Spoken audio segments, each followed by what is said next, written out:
안녕하세요. 제가 최근에 아주 충격적인 일을 겪어서 이렇게 사연을 보내게 되었어요. 제 인생이 그다지 평탄한 건 아니었지만 이번처럼 속이 뒤집어지는 일을 겪은 건 정말 처음이었습니다. 연속으로 충격을 너무 받아 쓰러질 뻔했던 제 이야기를 한번 해볼게요. 저는 24세 결혼을 해서 29에 이혼을 당했습니다. 아이를 못 낳는다는 이유로 6년 내내 구박을 받다가 소박을 맞은 거였죠. 처음 결혼할 때 시어머니가 제게 바라시는 건 딱 하나였어요. 떡두꺼비 같은 아들 하나 낳아달라고요. 남편 집안은 대대손손 독자 집안이었고 남편이 4대 독자였어요. 그래서 시어머니의 부탁이 무리한 부탁도 아니었죠. 저도 그게 크게 어려운 일도 아니니 그러겠다고 했고요. 하지만 결혼 후 3개월이 지나가면서 시어머니는 조금씩 퇴근을 하기 시작했습니다. 이제 슬슬 소식 올 때도 되지 않았니? 내가 니들 생각해서 밤마다 친구네서 자고 오는데 이제 또 하루 이틀이지? 에휴. 1년, 2년 지나갈 때마다 시어머니의 화는 점점 커지셨습니다. 결국 제가 29이 되던 해에 시어머니에게 목욕 바가지로 머리를 얻어 터지고 나서야 저는 이혼을 하겠다고 했네요. 그리고 제 전 남편은 바로 새 아내를 얻어 결혼을 했고 결혼을 한 이듬해에 아들을 얻었다는 소식을 들었습니다. 이 소식을 들었을 때 저는 너무 놀랐어요. 내심 남편 씨의 문제가 있어서 애가 안 생기는 거라고 생각했거든요. 남편 집안이 대대손손 독자 집안이기도 했었고요. 반면에 저희 집안은 자식을 많이 낳은 집안이었습니다. 그러니 더 그렇게 생각한 거였어요. 그런데 남편이 재혼하자마자 애가 생겼다고 하니 누가 봐도 문제는 저한테 있는 거였죠. 저는 제가 아이를 가지지 못하는 몸이라는 사실에 충격을 받고 그 후로 남자를 만날 생각을 아예 접었습니다. 요즘이야 애 안 낳고도 잘 산다고 하지만 우리 시절엔 그렇지 않았으니까요. 이 몸으로 결혼해봐야 또다시 소박맞는 건 시간 문제라고 생각했죠. 그런데 저희 아빠는 제가 미혼으로 남는 걸 용납하지 못하셨어요. 애를 낳지 않더라도 결혼해서 가정을 이루고 살길 바라셨죠. 결국 아빠의 성화에 저는 35에 늦은 재혼을 하게 되었어요. 아무래도 자기 딸에게 흠이 있으니 좋은 집엔 시집 보내기는 어려웠나 봐요. 그래서 넉넉하지 않은 집안의 시골 노총각에게 시집을 보내게 되신 거였죠. 남편은 저보다 7살 많은 노총각이었습니다. 43이라는 나이치고 꽤나 순박한 사람이었어요. 남편은 제가 아이를 못 갖는다는 사실을 알고도 결혼했으면서 제게 타박 한마디 하지 않았어요. 오히려 자기가 나이가 많아서 미안하다고 말하곤 했죠. 저는 남편을 진심으로 사랑하고 존경했어요. 성실하게 사는 사람이었고 땀 흘려 일하는 소중함을 아는 사람이었습니다. 그렇게 서로 사랑하며 살다 보니 우리 부부에게 기적이 일어나더라고요. 제가 37의 늦은 나이에 아들을 낳게 된 거였어요. 정말 온갖 정성을 다해 아들을 키웠습니다. 집이 넉넉하지는 못해서 좋은 옷은 못 입혀도 신선하고 품질 좋은 음식만큼은 잘해서 먹였어요. 저희 부부가 농사를 지었었거든요. 남편은 결혼 전부터 농사꾼이었어요. 그러니 밭에서 나는 채소와 과일들로 우리 아들 배는 볼록하게 채워줄 수 있었습니다. 저는 아들을 시장에 자주 데리고 다니곤 했어요. 시장 상인들도 많이 예뻐해 주셨죠. 왜냐하면 아들이 남달리 좀 영특한 구석이 있었거든요. 아유, 우리 영식이 나왔네. 영식 엄마, 오늘 뭐 줄까? 오늘 고등어 한 마리랑 꽃게 2kg랑 가자미 5마리만 주세요. 어디 보자. 고등어 한 마리에 1,500원이랑 꽃게가. 9,500원. 이야, 우리 영식이 대단하네. 이 아저씨보다 셈도 빠르고, 아이, 볼 때마다 신기하단 말이야. 어떻게 5살짜리가 이렇게 계산을 잘하지? 영식아, 100 더하기 100은? 엄마, 가자. 고기도 산다며. 알았어. 고마워요, 아저씨. 다음에 또 올게요. 아들은 시장에 갈 때마다 저나 상인들보다도 계산이 빨랐어요. 그래서 상인들도 모두 놀라곤 했습니다.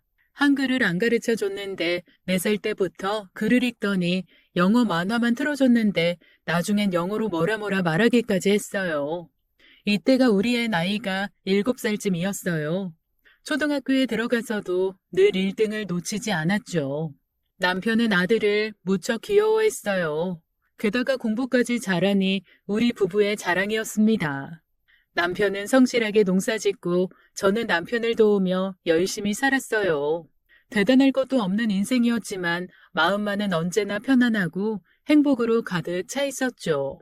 그런데 남편이 55세의 나이에 하늘나라로 가면서 그 행복은 깨어지고 말았습니다. 그때 제 아들이 고작 12살 때였어요. 남편의 장례를 치르는데 아들이 제 손을 꼭 잡으며 말했죠. 엄마, 저 공부 열심히 해서 의사 될래요.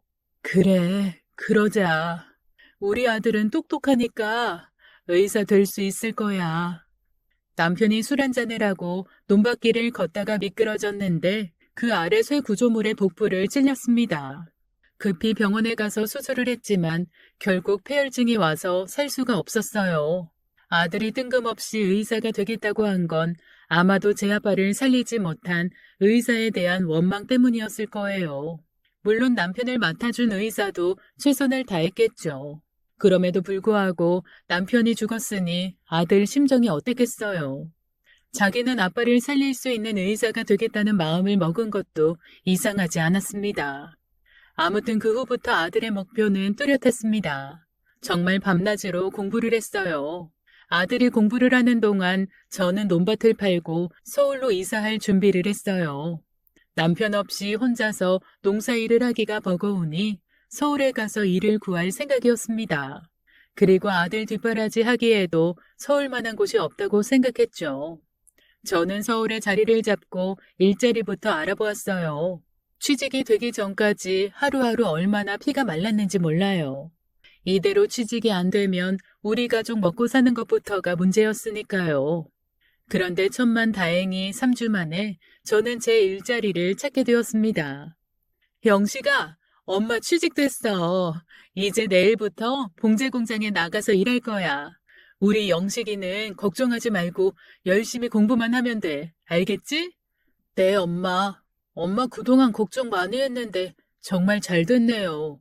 근데 사실 저는 엄마가 취직될 줄 알았어요. 어떻게 알았어? 엄마 뭐든지 열심히 잘하잖아요. 그러니까 성실한 사람이 취직되는 거야 당연한 거죠. 아들은 말 한마디도 참 예쁘게 하는 아이였어요. 밤늦게까지 야근을 해도 아들 생각만 하면 얼굴에 미소가 피었습니다. 아들이 공부할 때 저는 손발이 부르트게 열심히 일했습니다. 그리고 번 돈은 차곡차곡 모아갔어요. 언젠가는 쓰게 될 아들의 학비를 위해서 꼭 마련해야 하는 돈이었죠. 아들을 위해서는 아끼지 않아도 저는 저를 위해 절대로 낭비하는 법이 없었어요. 제가 고등어를 좋아하는데 그 고등어를 2마리 사 먹는 게 아까워서 항상 1마리만 사와서 아들에게만 주곤 했습니다. 우리 아들 많이 먹어. 고등어에 DHA인가 뭔가 있어서 그게 두뇌에 좋대. DHA요? 맞아요. 엄마도 같이 드세요. 아니야, 엄마는 배불러. 그래도 또 드세요. 아들은 고등어 반을 갈라 제게 주었습니다. 그 똑똑한 아들이 제가 고등어를 1마리만 사왔다는 걸 모를 리 없었어요.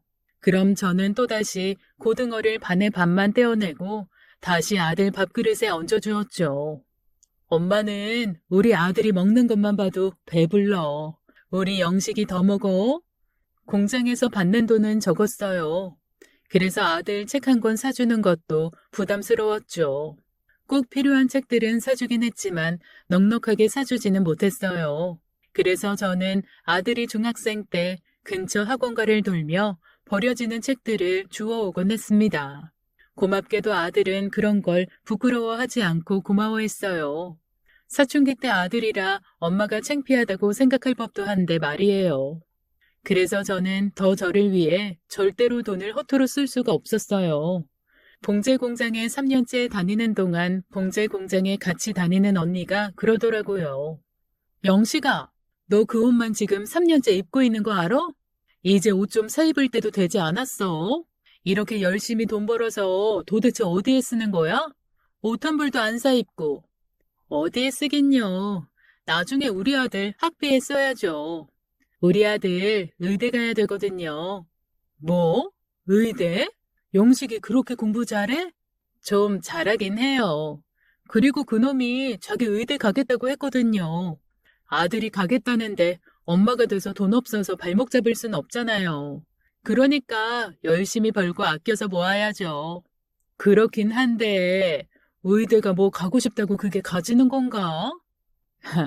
그렇긴 한데 우리 영식이는 한다면 하는 놈이에요. 그러니까 저도 이렇게 등이 굽을 때까지 열심히 일하는 거고요.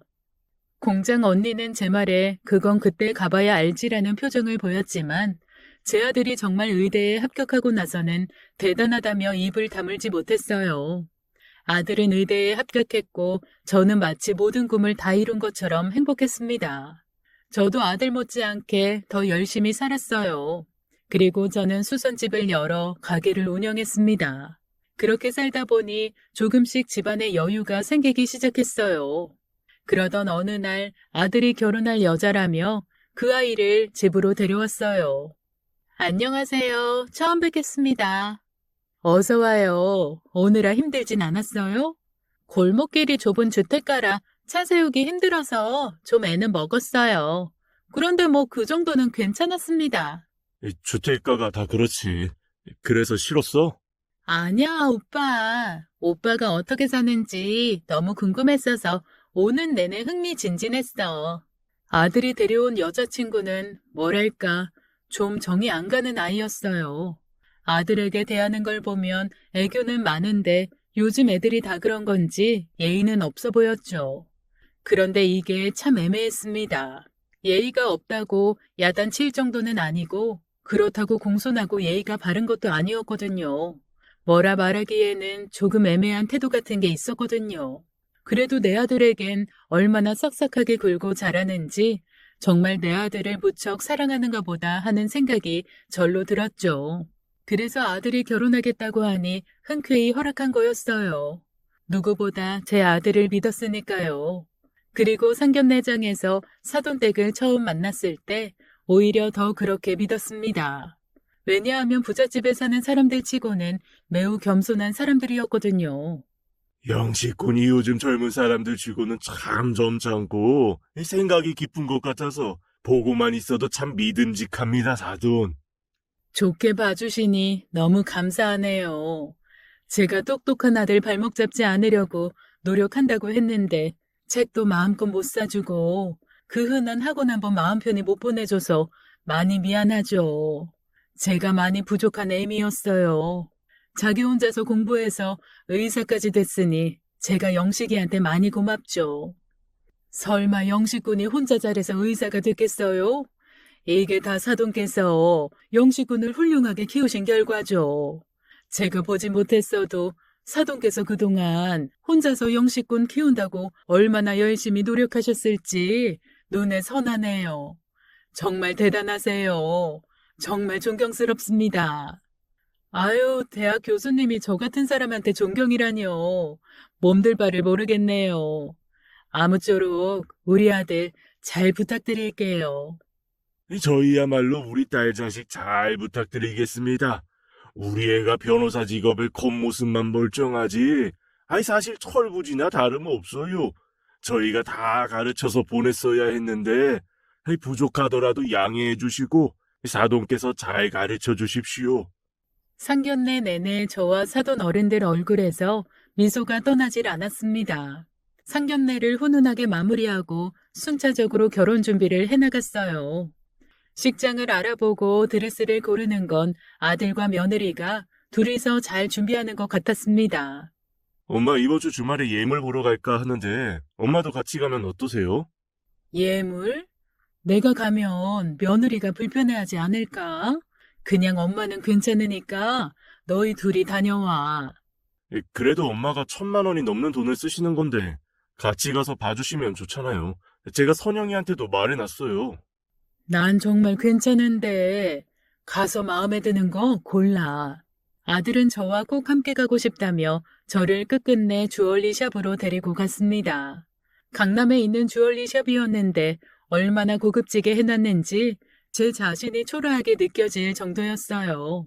제 딴에는 꾸민다고 꾸미고 가긴 했는데 거친 피부와 손은 감출 수가 없었죠. 금은방 주인이 안내하는 의자에 꿀먹은 벙어리처럼 앉아서 어색하게 이곳저곳 둘러보았습니다. 아들과 며느리는 이것저것 구경을 하며 착용도 해보고 제게 보여주기도 했어요. 저는 다 잘 어울리고 예쁘다며 칭찬하기 바빴죠. 어느새 며느리는 다이아 세트와 유색 보석 세트를 골라서 견적을 보더군요. 엄마, 이거 어때요? 예쁘긴 한데 젊은 사람이 하기엔 좀 나이 들어 보이네. 선영이 거 말고 엄마 거 고른 거예요. 저는 진주도 고급스럽고 예쁜 것 같은데 한번 끼워보세요. 아유, 무슨 내 것까지 해. 됐어. 난 괜찮아. 한번 끼워보세요, 제발요. 사실 오늘 엄마 모시고 온 거 엄마 거도 하나 고르고 싶어서 그런 거예요. 오빠 뭐해? 아, 엄마 거 반지 봐. 이거 어때? 어머, 예쁘다. 누구 거 고르는 거야? 우리 엄마? 아, 이건 우리 어머니 거야. 자기도 장모님 거 하나 골라봐. 내가 선물할게. 아, 우리 엄마 거 아니고 어머니 거였어? 어머님, 어디 한번 끼워보세요. 근데 사이즈가 그게 맞나? 어머님 손이 워낙 굵어서 안 될 것 같은데. 엄마 한번 해보세요. 아유, 괜찮다니까. 그럼 어디 한번 끼워보기만 할게. 산다는 건 아니고. 진주 반지를 끼워보니 제 손에 딱 맞더라고요. 얼마나 빛깔이 고운지 참 예쁘기도 하다 싶었습니다. 저는 그 흔한 금목걸이, 금반지 하나 없이 살아왔어요. 저를 꾸미는 것에 돈을 쓰는 건 저 스스로 용납할 수 없는 일이었거든요. 언제나 아들이 먼저였으니까요. 그런 저라고 그런 보석을 싫어하는 건 아니었어요. 그저 감히 그런 걸 사볼 엄두가 나지 않았던 거죠. 그 반지를 끼운 동안만은 제 손이 참 예뻐 보인다 생각하며 한참을 이리저리 바라보았습니다. 그렇다고 아들 돈으로 그 비싼 걸 살 생각은 정말 없었어요. 엄마 예쁘네요. 난 이게 마음에 드는데. 그때 아들의 핸드폰 벨소리가 울렸고 아들은 교수님으로부터 전화를 받은 건지 굽신거리며 밖으로 나갔습니다. 그리고 곧바로 며느리의 목소리가 들려왔어요. 어머님, 그거 사시게요? 마음에 드시나 봐요? 아니야, 내가 이런 건 사서 뭐하게. 어디 하고 다닐 것도 없고. 난 또 어머님이 반지를 한참을 안 빼시길래 그거 끼고 집에 가려는 줄 알았어요. 뭐? 하긴 어머님 말이 맞죠. 솔직히 하루 종일 좁은 상가 안에서 바느질에 다림질만 하시는 분이 이런 반지 낄 일이 뭐가 있겠어요. 솔직히 이건 어머님이 사시면 그냥 사치품일 뿐인 거죠. 집에서나 끼고 그럴 거면 이런 거 뭐하러 사요?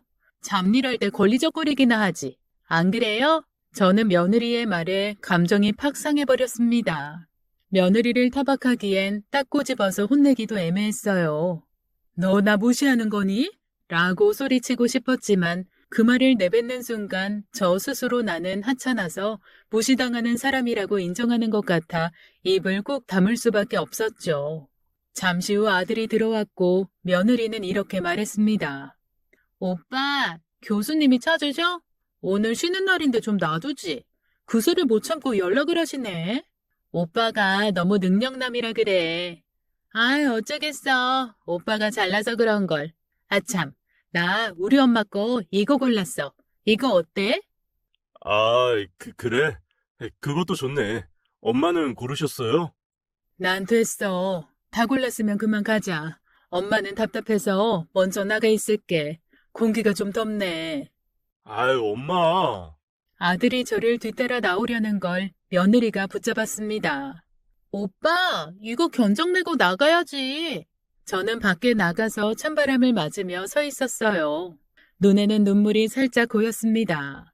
괜한 내 자격지심에 잘난 며느리의 행동이 더 상처로 느껴지는 거라며 저를 다독였어요. 이게 다 제가 못난 탓이라고 여겼습니다. 한 2, 30분 정도 흘러 아들과 며느리가 나왔어요. 엄마 나 없을 때 무슨 일 있었어요? 기분이 좀 안 좋아 보이시는데. 아니야. 내가 기분 안 좋을 일이 뭐 있어? 그냥 좀 피곤해서 그래. 애들 예물하러 와서 분위기 깨기는 싫었어요. 그래서 대충 둘러대고 감정을 추스르는데 며느리가 기가 찬 말을 하더군요. 맞아, 아무 일도 없었어. 어머님, 혹시 이런 게 어머님한테 안 어울려서 속상하신 거예요? 그래서 사기 싫어하신 거죠? 에휴, 오빠가 괜히 어머님 싫다시는데 억지로 사드리려고 하니까 그렇지. 어머님, 걱정 마세요. 제가 그럴 줄 알고 저희 거만 계산하고 나오자고 했어요. 며느리가 마치 나를 엄청 걱정해준다는 것처럼 이야기를 하는데 어이가 없어서 그저 며느리 얼굴만 말똥말똥 쳐다보았네요. 며느리는 그런 저를 웃으면서 바라보더니 제게 팔짱을 끼더군요. 어머님, 오늘 제 예물 사주셔서 너무 감사해요. 제가 감사의 의미로 진짜 맛있는 거 사드릴게요. 그러고는 저를 떡볶이 집에 데리고 갔습니다. 요즘은 규모가 큰 떡볶이 체인점들도 많지만 제가 간 곳은 시장의 한 허름한 떡볶이 집이었어요. 테이블도 딱 한 개에 의자도 세 개밖에 없더군요. 어머님, 이 집 떡볶이 진짜 맛있어요. 제가 떡볶이에 오뎅 순대까지 다 쏠게요. 맛있게 드세요. 헤헤. 아이, 맛있는 거 사준다고 한 게 여기였어? 평소엔 고급 일식집에 한정식만 다니면서. 에이, 그런 건 평소에도 가는 거잖아. 오늘은 특별히 어머님이랑 왔으니까 추억도 쌓을 겸 일부러 모시고 온 거지. 어머님, 어떠세요? 여기 오시니까 마음이 좀 편해지시지 않으세요? 아들 앞에서는 저를 대단히 끔찍하게 생각해 주는 것처럼 말하고 있었지만 사실 며느리의 속내가 제게는 이렇게 비춰졌습니다. 며느리는 돈 없고 능력 없는 시어머니한테 걸맞는 대접을 하고 있더라고요. 저는 결국 그날 떡볶이를 먹고 단단히 체하고 말았어요. 많이 먹은 것도 아니고 먹는 신용만 했는데도 마음이 불편했는지 크게 체했습니다. 아들이 제게 약을 사다 주고 손을 주물러 주었어요. 아들은 저를 걱정하는 표정으로 바라보다가 제가 잠든 줄 알았는지 그제야 나가더군요. 그리고 방 밖에서 아들과 며느리의 대화가 들려왔습니다. 엄마, 오늘 많이 힘드셨나 보다. 저녁도 얼마 못 드셨는데 체하셨네. 선영아, 다음부터 어른들 모시고 분식집에 가지 말자. 밀가루 음식 소화도 잘 안 되고 영양가도 없어. 알았어. 내 딴에는 일부러 신경 쓴 건데. 그보단 어머님이 우리랑 같이 다니는 게 많이 불편하셨나 봐. 나이도 있으신데 여기저기 다니시려면 힘드시기도 하고. 그러니까 다음부터는 결혼 준비 우리 둘이서만 하자. 괜히 어머니 모시고 다니지 말고. 그래, 알았어. 참 사돈 어른들을 생각하면 어떻게 저런 딸이 나왔나 싶었습니다. 며느리가 들어오면 내 딸처럼 예뻐하리라 생각했는데 저는 식도 올리지 않은 며느리를 이미 조금씩 미워하고 있었어요. 나도 시어머니는 시어머니인가 보다 싶었습니다. 아들은 결혼을 했고 병원 근처에 신혼집을 구해서 살게 되었어요. 저는 맞벌이인 두 아이들을 위해 가끔씩 반찬을 해서 가져다 주곤 했죠. 그날도 아들이 평소 좋아하는 반찬들을 반찬통에 담아서 큰 쇼핑백 2개에 가득 담아 아들 집에 가져다 주었어요. 그때가 한여름이었습니다. 지하철을 타고 한참을 걸어 도착한 아들 집이었어요. 어찌나 더운지 땀이 뻘뻘 나서 오는 길에 물을 사다 마셨더니 소변이 너무 급하더라고요. 평소라면 아들 집 문 앞에 반찬통을 놓고 왔겠지만 그날은 어쩔 수 없이 집으로 들어가게 되었죠. 아들, 일하는데 바쁜데 미안해. 엄마가 지금 반찬 가지고 왔는데 화장실이 너무 급해서 그리고 날도 더워서 반찬도 집에 넣어놔야 할 것 같고. 엄마 힘드셨겠다. 날도 더운데 제가 지금 바로 비밀번호 문자로 넣어드릴게요. 그럼 일 보시고 조심히 가세요. 고마워요, 엄마. 아들에게 미안하다며 반찬만 넣어놓고 가겠다고 하고 비밀번호를 받아서 누르고 들어갔습니다. 그리고 저는 너무 깜짝 놀랐어요. 분명히 일하러 갔을 며느리가 집에서 잠옷 차림으로 거실 소파에 앉아 있었으니까요. 며느리는 저를 보고 엄청 당황하더군요. 어머님? 아니, 어머님이 이 시간에 왜? 너야말로 이 시간에 뭐 하는 거니? 오늘 회사 가는 날 아니었니? 아, 오늘 오늘 제가 휴가 냈어요. 몸이 조금 안 좋아서요. 그래? 어디가 안 좋은데? 아니, 그냥 뭐, 여기저기 다 몸살 났나 봐요. 요새 일을 좀 무리하게 했더니. 네가 많이 힘들었나 보네. 약 사다 줄까? 아니에요. 괜찮아요. 방금 먹었어요. 그거 뭐예요? 반찬 가져오신 거예요? 응, 날이 더워서 냉장고에 바로 넣어야 해서 어쩔 수 없이 내가 문 열고 들어왔어. 미안하다. 네가 있는 줄 알았으면 배를 눌렀을 텐데. 그럼 넌 좀 쉬어라. 내가 냉장고에 넣고 갈 테니. 아니에요, 어머님. 제가 할게요. 어머님, 그럼 이제 바로 가시는 거죠? 응? 아, 그래, 가야지. 죄송해요. 제가 몸이 안 좋아서 물 한 잔 대접도 못 해드리네요. 괜찮다. 넌 쉬어라. 난 화장실만 들렀다가 갈 테니. 저는 화장실 문을 여는 순간 기겁을 했습니다. 며느리는 집에 혼자 있는 게 아니었어요. 너무 놀라 하마터면 소변을 지릴 뻔했죠. 아, 갑자기 화장실 문을 여시면 어떡해요? 아니, 나 너무 급해서 사람이 있는 줄 몰랐지. 저 잠시만 화장실 좀 쓰겠습니다. 저는 일단 화장실 용무부터 해결하고 나왔어요. 그제야 지금 상황이 눈에 들어왔죠. 누구? 아, 저요? 저는 동네 아는 언니예요. 제가 아프다고 하니까 약 사다 주러 왔어요. 그치, 언니? 응? 응. 이분은 우리 시어머니. 아, 안녕하세요. 아유, 미안해요. 제가 며느리가 집에 혼자인 줄 알고 화장실 문을 열어서 실례를 했네요. 그럼 이야기 나누시다 가세요. 전 그만 가볼게요. 어머님, 가시게요? 그래, 몸조리 잘하고 많이 안 좋으면 꼭 영식이한테 얘기해. 아, 어머님, 오늘 저 집에 있었다는 거 오빠한테 말하지 말아주세요. 응? 왜? 오빠 요새 많이 바쁘고 일이 많아서 스트레스 받는데 저까지 아프다고 하면 신경 쓸 것 같아서요. 저까지 버틸 것 없잖아요. 그렇긴 하지만 그래도 아내가 아프면 남편이 알아야지. 어머님, 저 아시잖아요. 제가 오빠 끔찍하게 아끼는 거요. 저 정말로 오빠가 걱정하는 거 싫어서 그래요. 뭐, 네가 그렇다면 알았다. 그럼 어머님은 저 오늘 안 만난 거고, 저 언니도 오늘 못 보신 거예요? 아셨죠? 그래. 집으로 돌아오는 길에 속으로 생각했습니다. 쟤는 참 숨길 것도 많다. 남자랑 같이 있었던 것도 아닌데 뭘 그런 걸 또 쉬쉬해? 그리고 사람이 있으면 있다고 얘기를 하지 왜 지 혼자 있는 것처럼 그렇대? 하여간 앞으로나 뒤로나 음흉한 구석이 있다니까. 그런 생각을 흘려하고는 그대로 잊고 말았죠. 평소 저는 아들과 통화를 하면 했지 며느리와는 전화 통화하는 날이 손에 꼽았습니다. 왜냐하면 며느리는 결혼 후 특별한 일이 없는 한 먼저 전화하는 법이 없었거든요. 변호사가 직업인 아이니 얼마나 바쁘겠어요. 그러니 그러려니 하고 말았죠. 그리고 아들에겐 싹싹하게 자라는 아이였지만 저에게까지 잘해주는 건 아니었어요.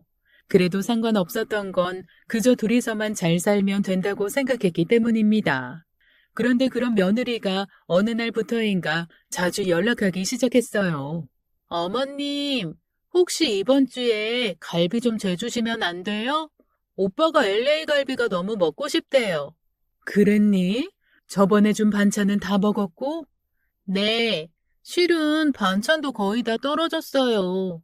그랬구나. 알겠다. 이번 주에 너희 집에 한번 들리마. 그 후로도 며느리에게서 이런 연락을 자주 받았습니다. 갈비부터 갈비찜, 불고기 매운 갈비찜 등등 고기 반찬들 위주로 저에게 여러 주문을 넣었어요. 하루는 아들에게 문자 메시지를 남겼죠. 영식아, 갈비찜은 잘 먹었니? 양념이 잘 됐나 모르겠네. 다음에 또 먹고 싶은 거 있으면 엄마한테 직접 얘기해. 바쁜 선영이 시켜서 귀찮게 하지 말고. 아들은 바쁜지 답장이 없었어요. 그리고 그날 저녁 전화가 왔습니다. 이제야 문자 봤다며 꺼낸 아들의 이야기는 좀 황당했어요. 엄마, 갈비찜이라뇨? 무슨 갈비찜? 어제 왔다 가셨어요? 나 아직 못 먹었는데? 어제 당직하느라 집에 못 들어갔거든요. 집에 가면 먹을게요. 고마워요, 엄마. 뭔가 이상하다는 생각이 들었어요. 제가 갈비찜을 가져다 준 건 지난주였거든요. 그걸 먹었어도 진작에 먹었어야 했습니다. 저는 아들을 떠보았어요. 갈비찜에 불고기는 먹었는지요. 역시나 아들은 그동안 제가 해간 음식들을 먹어보지 못한 눈치였어요. 저는 전화를 끊고 며느리에게 전화를 걸었습니다. 선영아, 지난번 갈비찜 너무 맵진 않았니? 영식이가 매운 걸 잘 못 먹는데 내가 너무 맵게 한 거 아닌가 몰라. 딱 좋단데요? 오빠도 맛있다고 엄청 잘 먹더라고요. 감사해요, 어머님. 다음번엔 제육볶음 해주시면 안 돼요? 오빠가 요새 매운 게 땡기나 봐요. 자꾸 매운 것만 찾아요. 그래? 알겠다. 이번 주에 제육해서 갈게.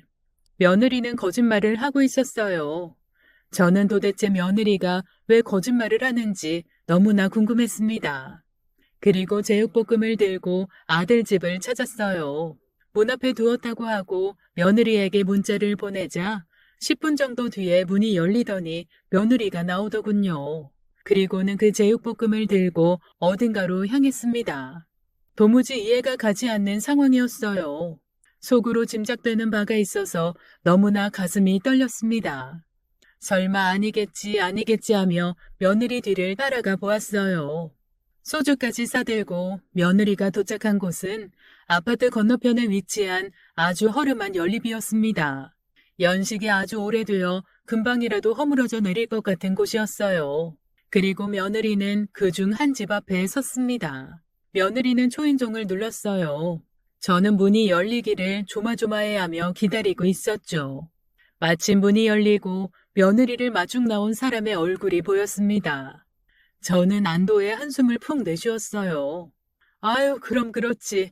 그럴 리가 없지. 난 또 누구라고. 그곳에서 나온 건 그때 화장실에서 마주친 그 여자였습니다. 오늘 다시 한번 그 여자를 보니 그때는 몰랐던 게 눈에 들어왔어요. 전에 봤을 때는 화장을 하고 있어서 잘 몰랐는데 오늘은 화장을 하지 않은 얼굴이 꽤나 나이가 들어 보였어요. 며느리와 친구라기엔 너무 나이가 많아 보였죠. 그렇다고 저처럼 엄마뻘도 아니었고요. 고급 아파트에 사는 며느리가 저런 허름한 연립에 사는 지인 집에 제육볶음을 가지고 간 걸 보니 그런 생각이 들었습니다. 며느리가 제 생각보다 속물의 여우 같은 스타일이 아닐 수도 있겠다는 생각이요. 그 동네 지인을 챙기려고 그동안 제게 음식을 해달라고 했던 건가 싶었습니다. 저는 며느리에게 전화를 걸었어요. 선영아, 제육 받았니? 아직이요. 제가 오늘 출장을 나와서요. 아, 그렇지. 일하는 중이겠구나. 네, 그래서 길게 통화하기 어려운데. 그래, 알았다. 점심 잘 챙겨 먹고 제육은 양이 많으니 너무 많으면 이웃들이랑 나눠 먹어도 돼. 아, 네. 며느리에게도 따뜻한 마음이 있구나라는 생각에 며느리를 다시 보게 된 날이었어요. 그리고 얼마 후 며느리의 임신 소식이 들렸습니다. 그동안 고기 반찬을 그렇게 해달라고 하더니 임신을 해서 그랬었나 봐요. 그것도 아들을 임신한 거였죠. 며느리는 출산 후에 저에게 부쩍 더 자주 연락을 했습니다. 아이를 낳고 나서 힘이 들었는지 제게 자주 아이를 봐달라고 했어요. 며느리는 아이를 출산 후 휴직을 했지만 혼자서 아이 보는 걸 많이 힘들어했죠. 그래서 그날도 며느리의 호출에 아이를 봐주러 가게 되었어요. 어머님, 저 잠깐만 나갔다 올게요. 마트에 살 게 있어서. 마트에 간다던 며느리는 못해도 2-3시간은 있다가 집에 들어오곤 했어요. 왜 이렇게 늦었어? 걱정했잖니. 아, 죄송해요. 대형마트에 갔다가 옆에 쇼핑몰에도 좀 들리느라. 어머님도 아이 낳아보셔서 아시잖아요. 아이 낳으면 하루 종일 애만 붙들고 있느라 나 자신한테는 신경 못 쓰는 거예요. 그래서 옷 구경하다 보니 그렇게 됐어요. 어머님도 같은 여자니까 제 맘 아시죠? 며느리 손에는 쇼핑백이 잔뜩 들려 있었습니다. 제가 영식이 키울 때와는 참 세상이 많이 변했구나 싶더군요. 저는 3년 내내 똑같은 옷만 입고 다녀서 공장 동료 직원에게 한 소리 듣던 게 생각나더군요. 며느리는 능력 있는 변호사라 돈을 많이 버니 저 정도 쇼핑은 당연한 거겠구나 싶었습니다. 제가 뭐라고 할 것도 아니었죠. 그런데 그 후로 며느리는 너무 자주 외출을 했어요. 아이를 저에게 맡겨놓은 채 자리를 비우는 시간이 점점 늘어갔죠. 두세 시간이었던 외출이 이제는 7시간은 예사였어요. 어딜 다녀왔냐고 물으면 마사지 받고 왔다, 사우나 다녀왔다, 카페에서 커피 한잔 했다, 영화 봤다, 온갖 이유를 들이밀며 불쌍한 척 이야기를 하니 뭐라고 할 수도 없었습니다. 어쩌다 보니 저는 제 손주를 보는데 몸이 묶여버렸어요. 그 때문에 제가 하던 수선집도 문을 닫는 날들이 점점 늘어갔죠. 이대로는 안 되겠다 싶어서 며느리에게 이제 아이는 봐주기 어렵겠다고 얘기를 했어요. 그러자 며느리가 애걸복걸했습니다. 제 아들까지 옆에 불러놓고요. 어머님 제발요. 저 이제 복직도 한 달밖에 안 남았어요. 어머님이 우리 주호 안 봐주시면 누가 우리 주호 봐주겠어요. 나도 이젠 수선집 문 열어야 돼. 쉬는 것도 하루 이틀이지. 정 안 되면 안사돈한테 부탁드려봐. 저희 엄마는 대학 강의 나가시잖아요. 나도 일하는 사람이야. 엄마, 그러지 마시고 이참에 좀 쉬시면서 손주랑 시간 보내시는 거 어떠세요? 지금 한창 예쁠 텐데 이 시기 지나면 다시는 이런 기쁨 누릴 날도 없잖아요. 제가 엄마 섭섭지 않게 아이 봐주시는 비용 드릴게요. 맞아요, 어머님. 어머님이 쉬시고 제가 일하는 게 경제적으로도 더 이득이고요. 어머님 월급은 이 일랑 상의해서 잘 챙겨드릴게요. 네?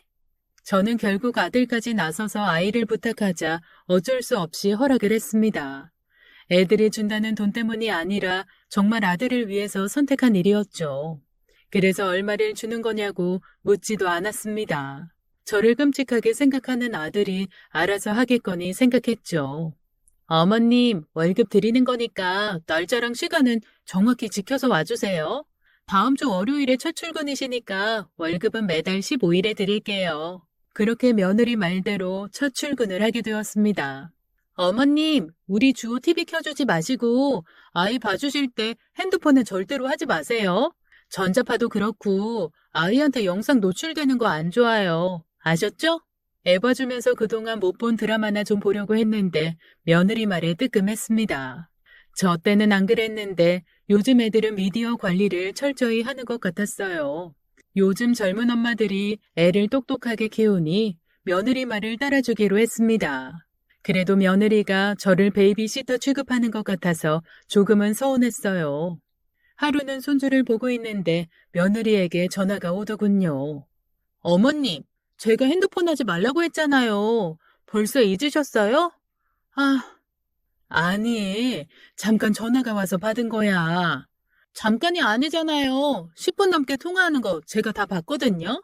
정말 어이가 없었습니다. 오랜 지인에게서 연락이 와서 전화를 받은 거였어요. 그것도 며느리 눈치가 보여서 짧게 전화하고 끊은 거였습니다. 그런데 그걸 며느리가 CCTV로 모두 지켜보고 있었던 거였죠. 내가 내 손주 보는데 감시당하는 기분은 정말 상상 이상으로 나쁘더군요. 그래도 어쩌겠어요. 아들 생각해서 꾹 참고 알았다고 했죠. 그런데 그 후로도 이런 일은 종종 있었어요. 어머님, 저 출근할게요. 주호 이유식 냉장고 맨 아래 서랍에 넣어놨어요. 그리고 유통기한 지난 건 먹이지 말고 버려주세요. 그래, 알았다. 아참, 그리고 저번 달 일해주신 비용이요. 그래, 고맙다. 잘 쓸게. 며느리가 나가고 나서 봉투를 열어보았습니다. 50만 원이 들어있더군요. 아들이 의사에 며느리는 변호사인데 자기 손주 봐주는 값으로 50만 원이라니. 요즘 베이비시터 비용이 못해도 150은 넘을 텐데 말입니다. 사실 돈 안 받고 봐줄 수도 있죠. 그런데 그동안 며느리의 행동들을 생각해보니 그냥 속상한 마음이 들었네요. 어차피 돈 때문에 일하는 것도 아니었으니 그냥 애들이 여유가 이 정도인가 보다 하고 넘겼어요. 그렇게 5달이 흘렀습니다. 손주도 하루가 다르게 잘 자라고 있었어요. 저는 며느리가 알려준 대로 유아식을 꺼내서 먹였습니다. 그리고 저도 배가 고프니 냉장고에 먹을 게 없는지 찾아보았어요. 제가 집에서 만들어 온 반찬을 냉장고에 채워주곤 했는데 그날은 하필 반찬이 똑 떨어졌더군요. 결국 어쩔 수 없이 냉장고를 좀 뒤지게 되었어요. 먹을 거라고는 계란밖에 없어서 계란 후라이를 해서 먹었습니다. 그런데 그날 퇴근한 며느리가 오자마자 승질을 내더라고요. 아, 어머님, 냉장고 좀 뒤져보지 마세요. 솔직히 저 기분 나쁘거든요? 그게 무슨 소리니? 애 밥 먹이려면 냉장고를 열어야 되는데 그럼 애를 먹이지 말라는 거니? 그게 아니라 어머님 오늘 냉장고 한참을 열어서 여기저기 다 뒤졌잖아요. 제가 CCTV로 다 봤거든요. 예, 정말 해도 해도 너무하다. 나는 그럼 먹지도 말고 애만 보라는 거냐? 그리고 그놈의 CCTV 타령 좀 그만해라. 내가 여기 내 손주 봐주러 왔지? 너한테 감시당하러 왔니? 그렇게 내가 못 믿어오면 네가 혼자서 애 봐. 그동안 사사건건 간섭하는 며느리 탓에 저도 그동안 참아왔던 게 팍 터져버렸습니다. 너무 화가 나서 집을 나서는데 아들이 들어오더군요. 엄마, 지금 가세요. 저녁 식사라도 하고 가세요. 됐어. 어디 며느리 무서워서 밥이 넘어가겠니? 저는 문을 박차고 나와버렸습니다. 핸드폰에는 아들에게서 연신 전화가 걸려오고 있었어요. 그날 밤 아들이 며느리를 데리고 집으로 찾아왔더군요. 당신 뭐해? 빨리 잘못했다고 말씀드려. 어머님, 제가 잘못했어요. 저도 아이 처음 키우다 보니 모든 게 다 예민해서 그랬나 봐요. 요새 일도 힘들고 그래서. 일이 힘들면 시애미한테 스트레스 풀라고 하던? 나도 할 만큼 했어. 그런데 이제 더 이상은 못 해먹겠다. 어머님, 화 푸세요. 제가 잘못했어요. 너는 내가 네 애 봐주면서 네 돈 받으니까 생색 내려는 모양인데 나 네 시애미지 베이비시터 아니다. 그리고 내가 고작 50만 원 받으면서 일단 유모 취급까지 받아야겠니? 당신 그게 무슨 소리야? 50만 원이라니. 내가 엄마 300만 원 드리라고 돈까지 넣어줬잖아. 이거 어떻게 된 거야? 아, 그게 실은 내가 그 돈으로 후원을 좀 했어. 죄송해요, 어머니. 변호를 하다 보니 너무 불쌍한 아이들이 있어서 제가 다시 돈 채워드릴게요. 됐어. 그럴 필요 없다. 이제 그만둘 거니까. 후원을 하려면 내가 준 생활비에서 해야지. 어머니 드릴 돈으로 하면 어떡해. 이 돈 얘기는 됐고, 당신 엄마를 유모 취급했다는 건 무슨 말이야? 아니, 난 그냥 TV랑 핸드폰만 좀 조심해달라고 한 거야. 그런데 어머님이 너무 오래 통화하셔서 어머님도 엄마니까 아시잖아요. 제가 주호가 첫 아이라 걱정이 많아서 그랬어요. 당신은 일하는 사람이 엄마가 TV를 보든지 통화를 하는지 어떻게 아는 거야? 주호 엄마가 대놓고 나를 CCTV로 감시하더라. 내가 아무리 내 아들 생각한다지만 이런 취급 받으면서까지는 주호 못 봐주겠다. 다른 사람을 알아보던지 주호 애미 네가 일을 그만두던지 해라. 그제야 며느리는 무릎을 꿇고 싹싹 빌더라고요. 어머님, 저 이제 커리어 쌓아가고 있는데 또 휴직하면 저 어쩌라고요. 제가 진짜 잘못했어요. 그 CCTV도 당장 없애버릴게요. 네? 결국 며느리와 아들이 죄송하다고 비는 통에 결국 한 번만 더 참아주기로 했습니다. 그래도 아들 앞에서는 제게 꼼짝을 못하는 며느리 모습을 보니 조금 통쾌한 기분이 들었어요. 며느리 말대로 CCTV는 당장 떼버렸습니다.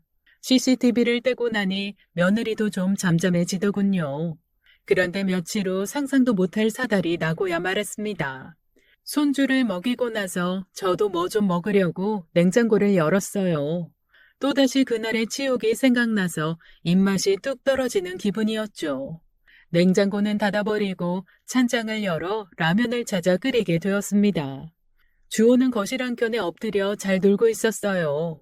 라면 냄비를 들고 식탁으로 걸어오는 순간 발밑에 턱하고 무언가가 걸렸고 전 그대로 냄비와 함께 넘어지고 말았습니다. 아 뜨거라고 생각한 순간 우행하는 소리가 들려왔어요. 제 발밑에 걸린 건 다름 아닌 손주였던 거죠. 손주를 본 순간 저는 기겁하며 아이를 들고 화장실로 뛰어갔습니다. 응급조치로 아이 몸에 물을 뿌리고 몸 여기저기를 살펴보았어요. 팔뚝에 500원짜리 동전만하게 빨갛게 부었더군요. 국물이 튄 것 같았어요. 아이고 이걸 어쩜 좋아. 미안하다 주호야. 할미가 배 채우겠다고 널 이렇게 아프게 하고. 손주 팔뚝에 열기를 빼고 나니 그제야 제 가슴팍이 쓰라려 오는 사실을 알았습니다. 아이고, 아파라. 저는 제 몸에도 물을 뿌렸어요. 제 몸에 대충 물을 뿌리고는 나와서 손주의 팔뚝에 화상 연고를 발라주었습니다.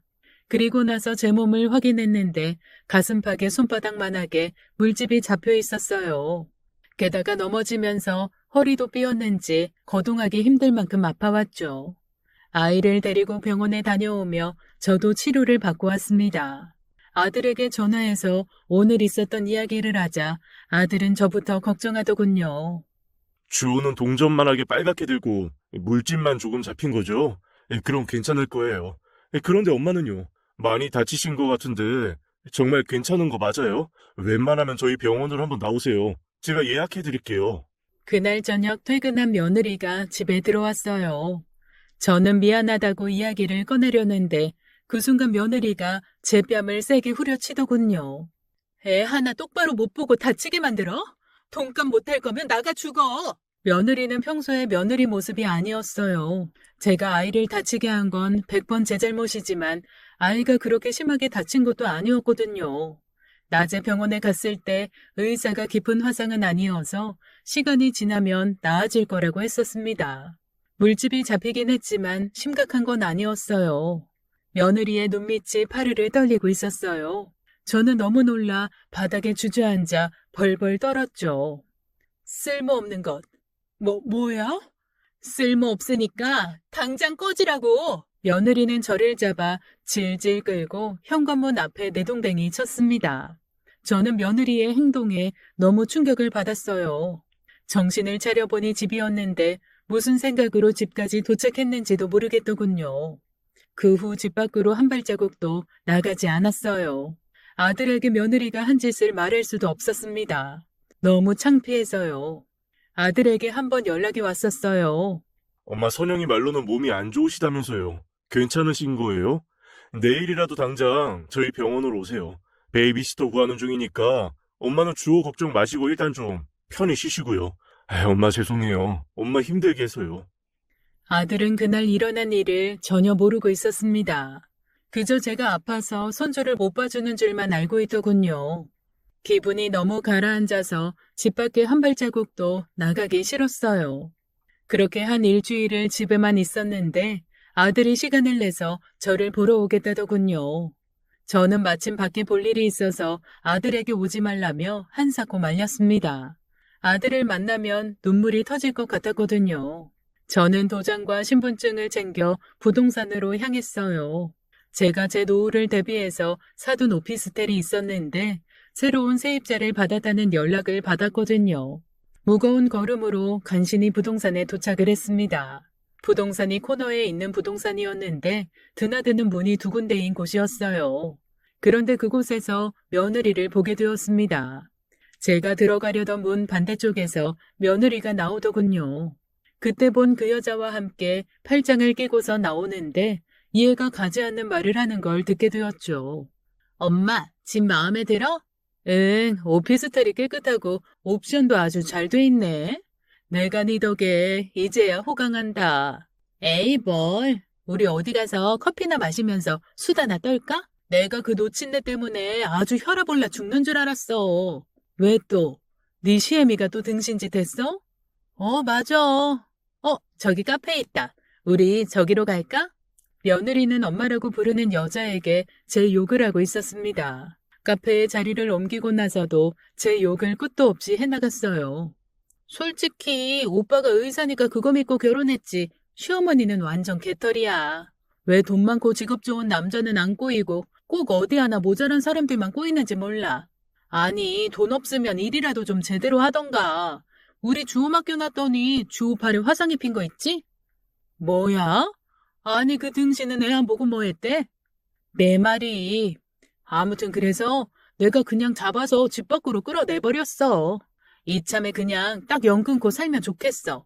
뭐 하나 떨어질 콩고물이 있어야 잘해주지. 안 그래? 잘했어. 네 시애미 개털이라면서. 나중에 니들 발목 잡기 전에 미리 떨구는 것도 나쁘지 않지. 아니지. 그러다 김서방이 알면 어쩌려고. 엄청 효자라며. 그러다 너 쫓겨나는 거 아니야? 아유, 내가 누구야. 당연히 남편은 잘 구슬러서 얘기해놨지. 지금 시어머니 몸 안 좋아서 쉬는 줄 알아. 의사가 좋은 게 뭐야? 바빠서 집안에 신경 잘 못 쓰지. 돈은 많이 벌어오지. 이보다 훌륭한 돈 버는 기계가 어딨어. 저는 그들의 대화를 들으며 정말 기가 막히고 코가 막혀 눈물이 다 나왔어요. 그들의 대화는 정말 끝이 없이 이어졌습니다. 그나저나 엄마 오피스텔 마련할 돈은 어디서 난 거야? 남편이 버는 돈이랑 우리 양부모님이 시집 갈 때 챙겨준 돈 있잖아. 그리고 그 여자 베이비시터 비용 빼돌린 것까지 다 합친 거지. 내가 이 돈 모으느라고 아주 여기저기서 박박 긁어모았어. 그래도 네가 그 집에 양딸로 가서 얼마나 다행인지 몰라. 아직 너 무직인 거 아무도 몰라? 하나같이 잘들 속더라니까. 너도 참 대단하다. 변호사인 척 하고 산 지가 언젠데 아무도 그걸 눈치 못 챈다니? 내 딸이지만 하여간 대단해.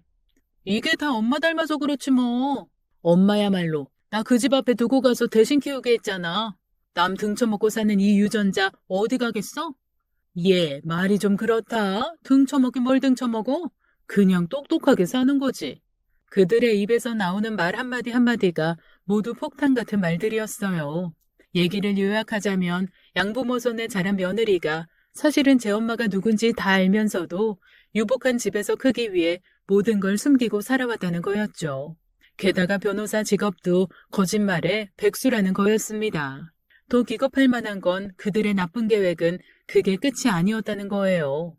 이번에 양아빠가 나 뭐 하나 줄 것 같던데? 뭐? 뭐 어디 땅이나 건물이라도 주신다니? 어떻게 알았어? 양평에 있는 그 땅. 대박이지? 네가 이제야 그 집에 가서 산빛을 보려나 보다.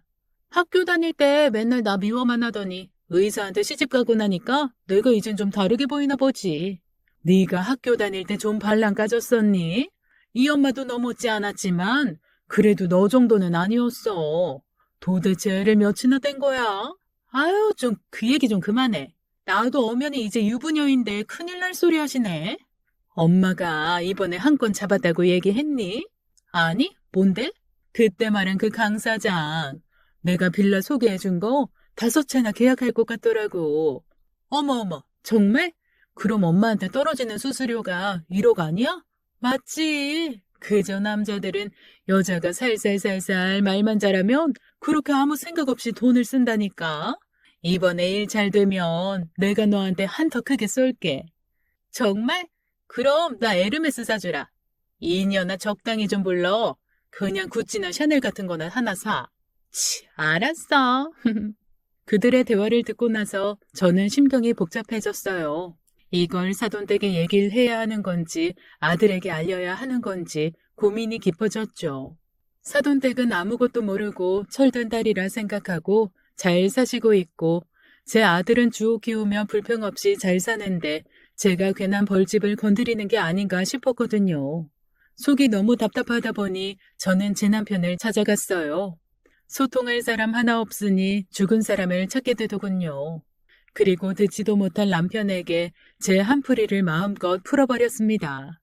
여보, 나 어쩌면 좋아요. 도대체 어디서부터 잘못된 건지 모르겠어요.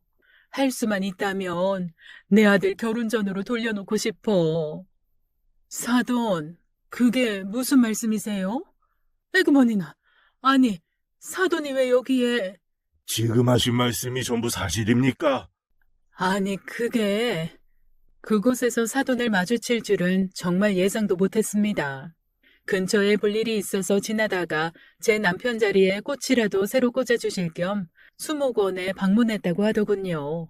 그리고 한스럽게 울고 있는 제 뒤에서 차마 아는 체를 할 수 없어 가만히 서 있었다고 하네요. 그러다 모든 이야기를 듣게 된 거였고요.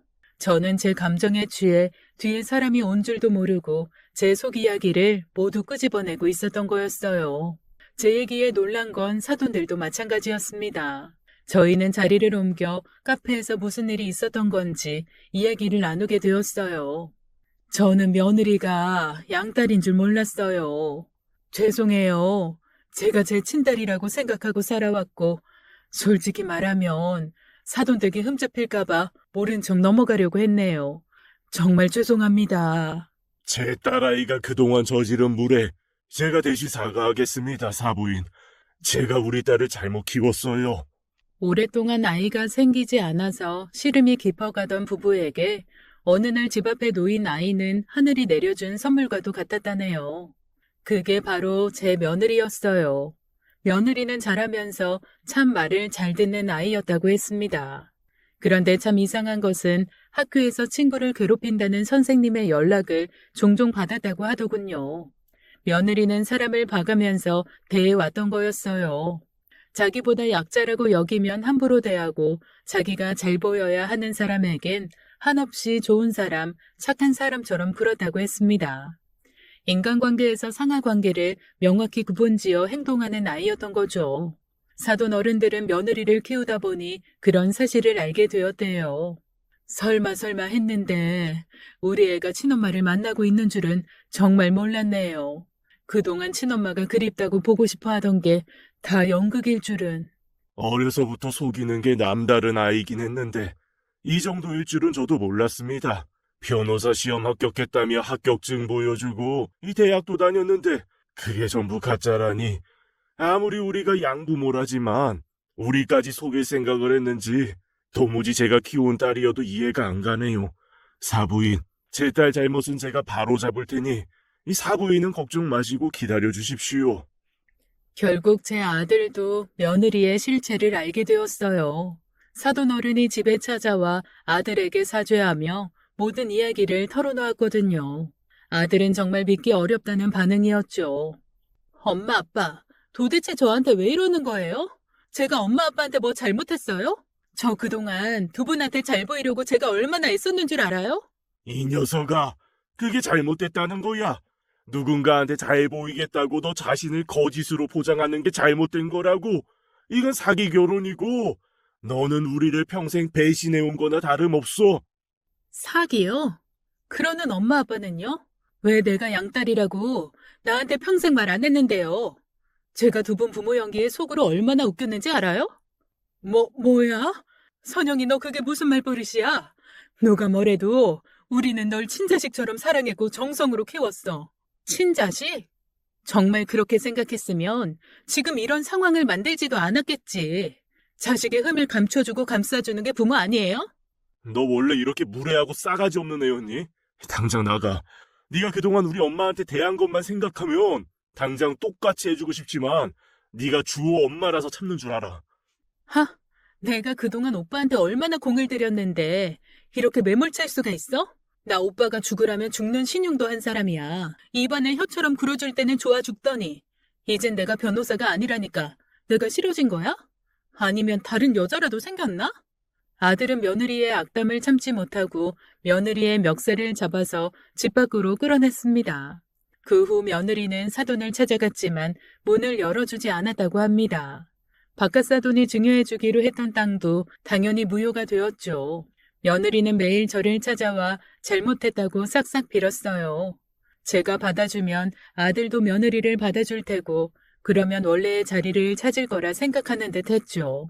하지만 저는 며느리를 용서할 마음이 없었어요. 두 얼굴을 가진 며느리가 제게 잘못을 비는 게 오히려 더 가증스럽게 느껴졌습니다. 아들은 며느리와의 이혼 절차를 밟았고 사돈 어른들은 호적을 정리하겠다고 했습니다.